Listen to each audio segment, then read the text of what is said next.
Hyderabad central university భూములు, యూనివర్సిటీలకు భూములు ఇవ్వాలి కానీ భూములు లాక్కుంటారా? హెచ్సియు భూముల్ని 400 ఎకరాలను అమ్మకానికి పెట్టినాడు.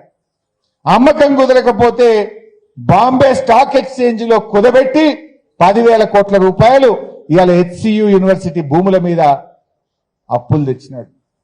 ఇవాళ హెచ్సియు భూములు బాంబే స్టాక్ ఎక్స్చేంజ్ లో కుదబెట్టినాడు. 10,000 కోట్ల అప్పు తెచ్చిండు సెంట్రల్ యూనివర్సిటీ భూముల మీద. ఇదే మేడ్చల్ మల్కాజిగిరి జిల్లా, రంగారెడ్డి జిల్లాలో 9,000 ఎకరాల భూములు బాంబే స్టాక్ ఎక్స్చేంజ్ లో కుదబెట్టి బ్రోకర్లకు 700 కోట్ల రూపాయలు లంచమిచ్చి 10,000 కోట్ల రూపాయలు రంగారెడ్డి మేడ్చల్ భూములను హెచ్ఎండిఏలో భాగంగా కుదబెట్టి 10,000 కోట్ల రూపాయల అప్పులు తెచ్చిండు. అంటే రంగారెడ్డి మేడ్చల్లో 9,000 ఎకరాలు కుదబెట్టిండు, సెంట్రల్ యూనివర్సిటీ 400 ఎకరాలు కుదబెట్టిండు, 20,000 కోట్ల రూపాయల అప్పులు తెచ్చిండు. 30,000 కోట్ల రూపాయల భూములు అమ్మిండు. భూములు అమ్ముడు, భూములు కుదబెట్టుడు. అగ్రికల్చర్ యూనివర్సిటీలో 200 ఎకరాల భూమి లాక్కున్నాడు. ఉర్దూ యూనివర్సిటీలో 50 ఎకరాల భూమి లాక్కున్నాడు. పాలిటెక్నిక్ కాలేజీలు 59 పాలిటెక్నిక్ కాలేజీలు రాష్ట్రంలో ఉంటే ఆ ఆస్తులను కూడా ఇప్పుడు బ్యాంకుల్లో కుదబెట్టి దాన్ని ప్రైవేట్ యూనివర్సిటీకి కట్టబెట్టి ఆ భూములను కూడా ప్రైవేట్ వ్యక్తులకు అమ్ముకునేటువంటి ప్రయత్నం చేస్తున్నాడు. ఏది ఇచ్చిపెట్టలేడు. యూనివర్సిటీ భూములు వదలడు, కాలేజీల భూములు వదలడు, చివరికి ప్రజల భూములు వదలడు, ప్రభుత్వ భూములు వదలడు, కూకట్పల్లి హౌసింగ్ భూములు వదలడు. పొద్దున్న లేస్తే భూముల చుట్టే తిరుగుతా ఉన్నారు. ఇది ఇలా ఆలోచించాలి, ఎటువైపు పోతుంది ఈ రాష్ట్రం.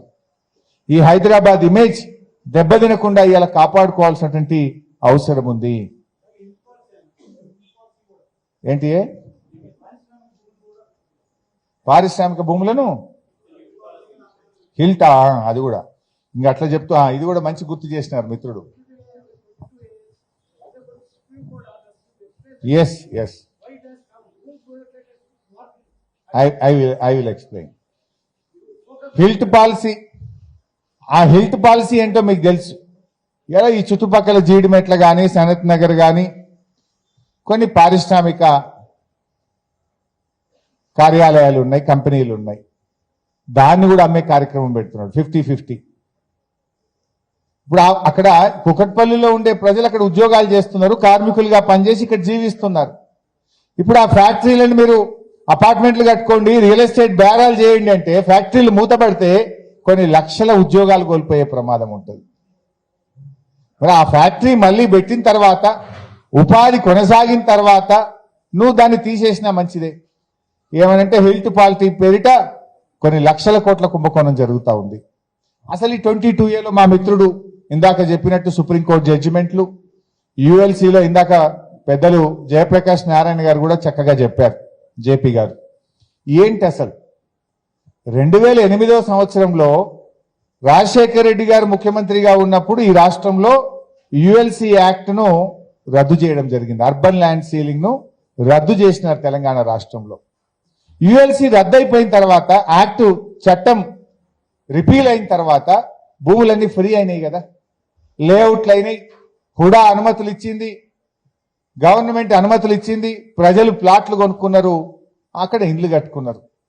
ఇవాళ రేవంత్ రెడ్డి ప్రభుత్వం ఏం చేసిందంటే 2008 కంటే ముందు నీ భూమి యుఎల్సీలో ఉంది అని చెప్పి ఆ భూములను తిరిగి యుఎల్సీలో పెట్టినారు. కాలనీలు 2008లో యుఎల్సీ రిపీల్ అయిన తర్వాత అంతకు ముందు ఎప్పుడో యుఎల్సీలో ఉండేని ఇవాళ యుఎల్సీలో కాలనీలు పెడితే ఎంతమంది ప్రజలు ఆగమవుతారు?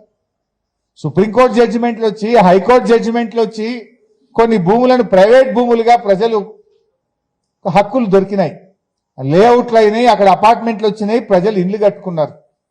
ఇవాళ తిరిగి మళ్ళీ ఆ భూములను సుప్రీంకోర్టు జడ్జిమెంట్లో ఫ్రీ అయినటువంటి భూములను కూడా ఈ రోజు దాన్ని 22Aలో పెట్టడం అనేటువంటిది ఇది సుప్రీంకోర్టు నియమ నిబంధనలను ఉల్లంఘించడమే అవుతుంది. ఇలా ఒక్క మాటలో చెప్పాలంటే మీరందరు కబ్జాదారులండి. రేవంత్ రెడ్డి ఏం మాట్లాడుతుండు? కబ్జాదారులే ధర్నాలు చేస్తుండ్రు. మీరు ఈ వయసులో 70 ఏళ్ల వయసులో 80 ఏళ్ల వయసులో పిలిస్తే కూడా మీరు రారు. పొలిటికల్ మీటింగ్ పెడితే మీ కడుపులో ఆవేదన ఉంది గనక, ఆందోళన ఉంది గనక, మీకు అన్యాయం జరిగింది గనక మాకు న్యాయం జరగాలని చెప్పి ఇలా మీరందరూ కూడా బయటకు వచ్చినటువంటి పరిస్థితి. దాన్ని అర్థం చేసుకొని చేసిన తప్పును సరి చేసుకోవాల్సిన ప్రభుత్వం ఇంకా ఉల్టా మిమ్మల్ని పట్టుకొని కబ్జాదారులు అనడం అంటే ఇదేదో పుండు మీద కారం చల్లినట్టు. మీరైనా కబ్జాదారులా? రూపాయి సంపాదించి కష్టపడి మీ జీవితం యొక్క కళ ఆ ఇల్లు అపార్ట్మెంట్ ను మీరు కట్టుకుంటే ఇవాళ దాన్ని రాత్రికి రాత్రి 22లో పెట్టి ప్రజలతో ఆడుకుంటున్నటువంటి పరిస్థితి. బట్ ఏది ఏమైనా ఇది చెల్లదు. మన రాజ్యాంగం మనకు హక్కులు కల్పించింది. ఇలా ప్రభుత్వం యొక్క బాధ్యత ప్రజలకు ప్రాణాలకు రక్షణ కల్పించాలి, ప్రజల ఆస్తులకు రక్షణ కల్పించడం అనేది ప్రభుత్వం యొక్క ప్రాథమిక విధి. కానీ ఈ రేవంత్ రెడ్డి ప్రభుత్వంలో ప్రజల ప్రాణాలకు రక్షణ లేకుండా పోయింది, ప్రజల ఆస్తులకు కూడా రక్షణ లేకుండా పోయింది. బట్ మీరేమీ ఆందోళన చెందొద్దు. ఒక ప్రధాన ప్రతిపక్షంగా మా బాధ్యత, ప్రభుత్వం తప్పు చేస్తే ఆ ప్రభుత్వంని నిలదీయాల్సిన బాధ్యత ప్రతిపక్షంగా మా మీద ఉంది. ఆ ప్రభుత్వం మెడలు వంచి ప్రజలకు అండగా నిలబడాల్సినటువంటి బాధ్యత మా మీద ఉంది. డెఫినెట్ గా మీ సమస్య పరిష్కారం అవుతుంది. ఇవాళ మీ గురించి మేము అనేక రకాలుగా ప్రభుత్వం మీద ఒత్తిడి తెచ్చే ప్రయత్నం చేస్తా ఉన్నాం. ఇన్ఫాక్ట్ మొన్న నేను మల్కాజ్గిరి, మేడ్చల్, కుత్బుల్లాపూర్ పోగానే ఇప్పుడు ఇంట్లో కూడా ఒక 20-30 మంది ఇంటెలిజెన్స్ వాళ్ళు కూర్చున్నారు. ఇంకా మీరు మాట్లాడినవన్నీ రాసుకుంటుండ్రు, రేపటికల్లా తెల్లారికల్లా కొన్ని క్లియర్ చేస్తున్నారు.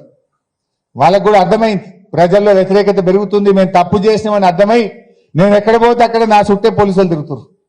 అవి రాసుకుంటుండ్రు, కలెక్టర్లకు చెప్పి తెల్లారికల్లా తీపిచ్చే ప్రయత్నం కూడా జరుగుతూ ఉంది. సరే మంచిదే కదా, అట్లీస్ట్ మాకు కావాల్సింది ప్రజలకు న్యాయం కావడమే మాకు కావాల్సింది, ప్రజల సమస్య పరిష్కారం కావడమే మాకు కావాల్సింది. రాజకీయాలు ఇంకా 2 ఏళ్ళు ఉన్నాయి, అప్పుడు చూసుకుందాం. ఇప్పుడు ఈ సమస్య మీద మేము ఎందుకు మాట్లాడాల్సి వచ్చింది?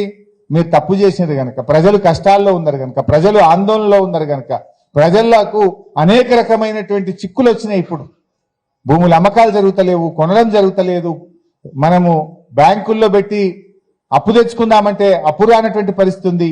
సో కనుక ఆ ప్రజల కోసం మేము పోరాడుతున్నాం తప్ప రాజకీయాల కోసం కాదు. రేవంత్ రెడ్డి గారు రాజకీయాలు పక్కన పెట్టు, బేషరతుగా రాష్ట్ర వ్యాప్తంగా 22ఏలో పెట్టిన భూములన్నీ కూడా తొలగించాలని చెప్పి మేము డిమాండ్ చేస్తా ఉన్నాం. లేదంటే అందరం కలిసి, మా కృష్ణన్న చెప్పినాడు, అందరం కలిసి సెక్రటరియట్ ముట్టడికి బయలుదేరదాం. మన అసెంబ్లీని, సెక్రటరియట్ ను దిగ్బంధం చేసైనా సరే ఈ ప్రభుత్వం మీద ఒత్తిడి పెంచి మనం సమస్య పరిష్కారం చేసుకుందాం. ఈ మధ్య మనం చూసినాం ఢిల్లీలో ఏమైంది, జెన్జీ ఉద్యమం చూసినాం. నీట్ ప్రశ్నపత్రం లీక్ అయితే ప్రభుత్వం మొండిగా పోయింది.